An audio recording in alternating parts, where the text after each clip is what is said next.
hit it. For 30 minutes of gameplay on Saturday against Texas A&M, I thought LSU's take-it-to-the-house defense was about to squander the Heisman Trophy for that kid, Jayden Daniels. And I don't know about you, but I'm even more upset several days have passed since Daniels rescued LSU, yet again. Coaching changes are being made across the country already, and Coach Brian Kelly hasn't made a move to restore defensive sanity to LSU's football team yet. I'll share my thoughts after this message from our sponsor. I would like to thank our sponsor, Pawpaw's Campers and Cars, pawpawsrvs.com, 1-800-728-CAMP, 1-800-728-2267.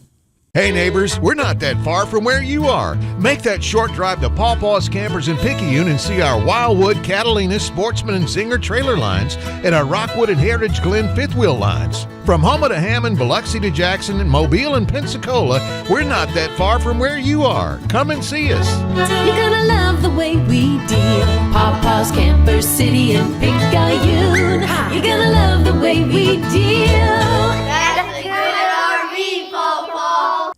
One of the all-time worst defenses in LSU football history, a team that's traditionally known for having staunch and ferocious defenses, was anything but good yet again this past Saturday against a third-string quarterback, an interim head coach, and a hated rival with the mediocre, at best, offense.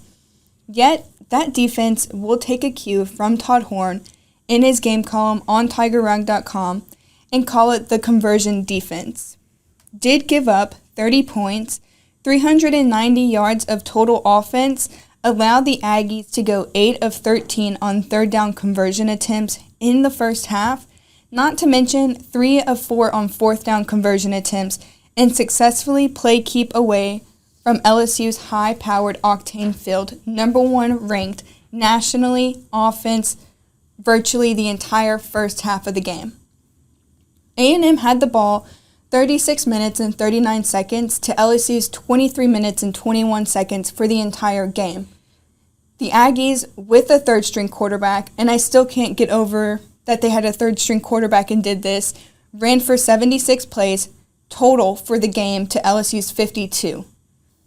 In short, LSU's defense, if you even want to call it that, which squandered the best offense the center of the college football universe has seen at least since 2019 and possibly ever by losing 3 games for the Tigers in 2023, giving up 45 points, 55 points, and 42 points in losses to Florida State, Ole Miss, and Alabama, while that kid, Jayden Daniels, piled up 411 yards total offense alone against the Seminoles, 513 yards total offense alone against the Rebels, and 382 yards total offense alone against the Crimson Tide, all on the road.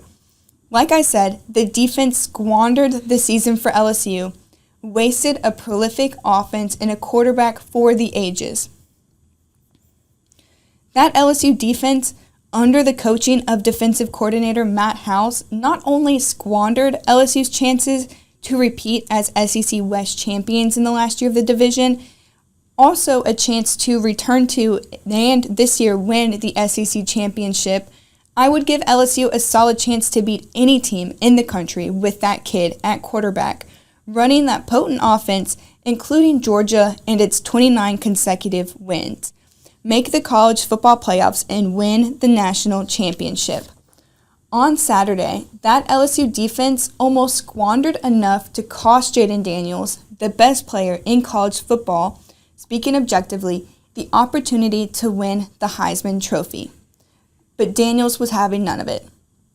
In the first half, Daniels, who rarely saw the field in the first half, thanks to A&M's mediocre offense's domination of LSU's conversion defense, had only 52 yards passing, but he caught fire late and literally burned down the best defense we played all season, according to Brian Kelly. He burned it down to the ground. With deep striking, pinpoint accurate touchdown passes to Malik Neighbors, to Brian Thomas, and to Kyron Lacey. Jayden passed for 163 yards and 3 touchdowns, all in the second half. You may get Jayden for a little bit, Kelly said, but you just can't keep him down. And that's right, Coach. Jayden beat two defenses on Saturday. A&M's really good defense and his own team's really bad defense. So my question is, now that the season's over and the defense squandered it, what are you going to do about it, Coach Kelly? Ryan, over the next few weeks, what are you going to consider and how are you going to approach any staff decisions when it comes to your assistants and who may be with you next season? Yeah, I mean, look, every year there's going to be an evaluation. I mean, I evaluate what I've done, and I have to look at, as the leader of this program, how did I lead this year? So it starts with me, and then I'll evaluate all of our coaches and our support staff as well. Everybody is part of this evaluation process. Our players will be evaluated this week, and then I'll go through a lengthy evaluation process of our entire staff, not just the coaches, but the entire support staff as well. The ultimate goal here is to win championships, but I also know that the development of this program is still ongoing, and that's an important piece in this evaluation process as well. Did we hear that question right? I mean, reading between the lines, the question was really, when are you going to fire Matt House? And I didn't hear an answer to that. As Jim Inkster of Tiger Rag said in his column that's currently on tigerrag.com, called The Center of the Universe in College Football, said, and I quote, Brian Kelly must collect a national championship within 2 years to keep up with Nick Saban, Les Miles, and Ed Orgeron, Brian Kelly's three predecessors at LSU. Any accomplishment short of ultimate success is unacceptable to a rabid fan base. In other words, Coach, replacing your administrative secretary in charge of brewing your coffee and making copies is not going to cut it, and it's not the prescription needed. LSU has talent on defense. They have some of the best recruits in all of the country. They were, however, all season long in the wrong place at the wrong time. And that's coaching, Coach.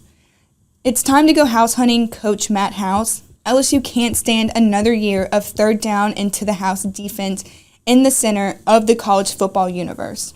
Hey neighbors, we're not that far from where you are. Make that short drive to Paw Paw's Campers in Picayune and see our Wildwood, Catalina, Sportsman, and Zinger trailer lines and our Rockwood and Heritage Glen fifth wheel lines. From Houma to Hammond, Biloxi to Jackson, and Mobile and Pensacola, we're not that far from where you are. Come and see us.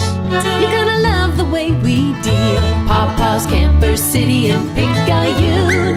You're gonna love the way we deal. That's a good RV, Papa.